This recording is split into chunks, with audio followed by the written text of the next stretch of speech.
మధ్య ఒక endovascular surgeon కొన్ని విషయాలు చెప్పారు గ్యాంగ్రీన్ గురించి. అది ఒక్కసారి చదువుతాను, చదివిన తర్వాత మనం డిస్కస్ చేద్దాం, పాయింట్లోకి వెళ్దాం. మన దేహంలోని ప్రతి అవయవంలోని కణాలన్నిటికీ ప్రతినిత్యం రక్తం సరఫరా అవుతూ ఉంటుంది. అలాగే ప్రతి భాగానికి కరెంటు తీగల్లా నరాలు సప్లై అవుతూ ఉండడం వల్ల మన దేహంలోని ప్రతి ఉపరితలానికి స్పర్శ జ్ఞానం, నొప్పి తెలుస్తూ ఉంటాయి. డయాబెటీస్ వల్ల నరాలు ముద్దుబారిపోవడంతో కొన్ని భాగాల, ముఖ్యంగా కాలి వేలి చివర్లలో స్పర్శ జ్ఞానం అంతగా ఉండదు.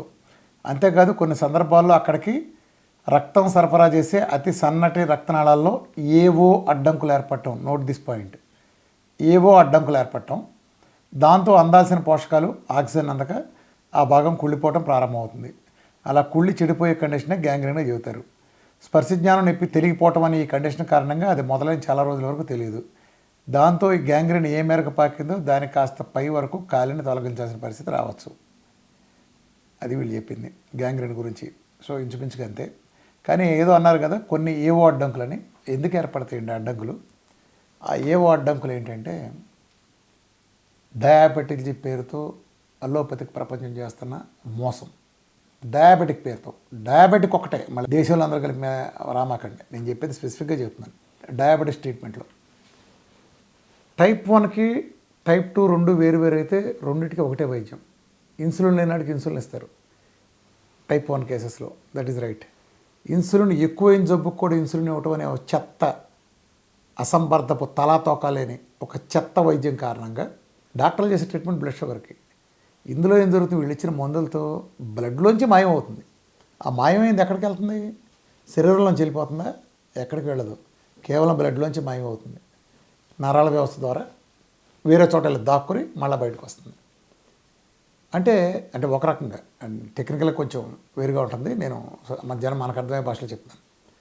అలా కూర్చుని కొన్ని సంవత్సరాల పాటు, కొన్ని సుదీర్ఘకాలం, 10 ఏళ్ళు, 5 ఏళ్ళు లేదా 15 ఏళ్ల పాటు రక్తంలో మాయం చేయాలనే భ్రమ కలిగించడం కోసం మీరు తరిమిన దాచిన బ్లడ్ ఆ దాచిన ప్లేస్లో ఊరినే కూర్చోదు, అక్కడ కొళ్ళబెడుతుంది. ముఖ్యంగా సన్నటి నరాలను కొళ్ళబెడుతుంది. అదే ఆ ఏదో అంటే ఏం లేదు, అల్లోపతికి చేసే వైద్య వ్యవస్థలో డయాబెటిక్ ట్రీట్మెంట్లు చేస్తున్న మోసం కారణంగానే స్పష్టంగా చెప్పండి. అదే మొహాటపడి ఏవో అని వెళ్ళండి, నేను మొహాట లేకుండా అన్వేషణ చెబుతున్నా. దీనికి కాలు పైకి తీసేయాలి. ఎవరండి కారణం? వాళ్ళంతా ఎవరండి? షుగర్ పేషెంట్లు వాళ్ళేగా కాళ్ళు తీసేయడం కారణం. మరి వాళ్ళ సొల్యూషన్ ఏంటి? వాళ్ళు ఏదో చెప్తున్నారు సర్జన్స్, మేము చాలా ప్రోటోకాల్స్ ఉన్నాయి, ఓకే, దట్స్ ఫైన్. ఇదంతా సర్జరీ విభాగం, వీళ్ళు డయాబెటీస్ వాళ్ళు కాదు, వీళ్ళంటానికి ఏముంది? సో వాళ్ళు చెడగొట్టిస్తే వీళ్ళు సరి చేయడానికి వీళ్ళు ప్రయత్నం వీళ్ళు చేస్తున్నారు. కానీ అంత పెద్ద సీన్ ఏం లేదు. ఆ స్థాయిలో ఉన్నట్టుని వీళ్ళు ఏమంటారంటే, ఆ నరాల దగ్గర అక్కడ ఓపెన్ చేస్తే తిరిగి ఓపెన్ అయిపోతుంది అంటున్నారు. ఆ నరాల దగ్గర ఓపెన్ అవ్వడానికి సర్జరీలు అవసరం లేదండి, వాస్కులర్ సర్జరీలు అవసరం లేదు, ఇంకే సర్జరీలు అవసరం లేదు. సింపుల్గా అక్కడ ఉండే చెత్త ఏవో అన్నారు చూసారా, ఆ ఏవో కాదు, మన షుగర్ తరిమి కొట్టిన షుగర్ కూర్చుంది, ఆ షుగర్ని తీసేయాలి. ఆ షుగర్ని తీసేయాలంటే మెటబాలజీ మార్చాలి. శరీరంలో మనం తినే ఆహారంలో గ్లూకోజ్ లేకుండా చేయాలి. అప్పుడు శరీరానికి గ్లూకోజ్ని కనుక ఎప్పుడైతే అందకుండా చేసి డెఫిసిట్గా చేసేటి పెట్టామో ఆటోమేటిక్గా అదిని రిలీజ్ అయ్యి బయటకు వచ్చేస్తుంది. అంతే, as simple as that. Simple.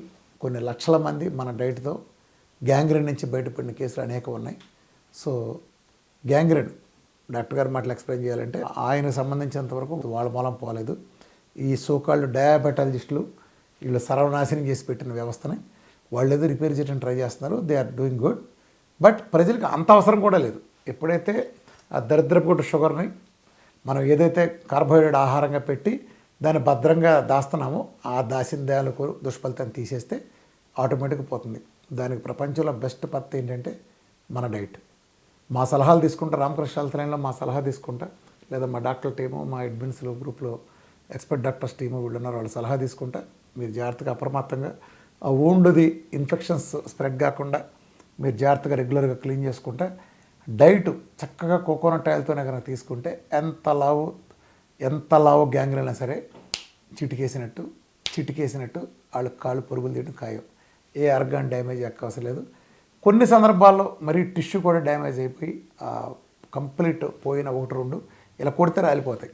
అలాంటి సిచ్యువేషన్ తప్ప, అంటే నేను ప్రజల భాషలో చెప్తున్నాను, అలాంటివి తప్ప మామూలు ఏదైనా సరే గ్యాంగ్రీనస్ చక్కగా రివర్స్ చేయొచ్చు. ఎలాంటి సర్జరీలు కూడా అవసరం లేదు. ఆ హీలింగ్ అనేది ఇంటర్నల్గా ఇన్సైడ్ జరుగుతుంది. ఏదైతే కారణం కలిసిందో ఇందాక వాళ్ళు ఏదో అన్నారే, ఆ ఏదో అని తీసేస్తే ఆటోమేటిక్గా సెట్ అయిపోతుంది అంతే.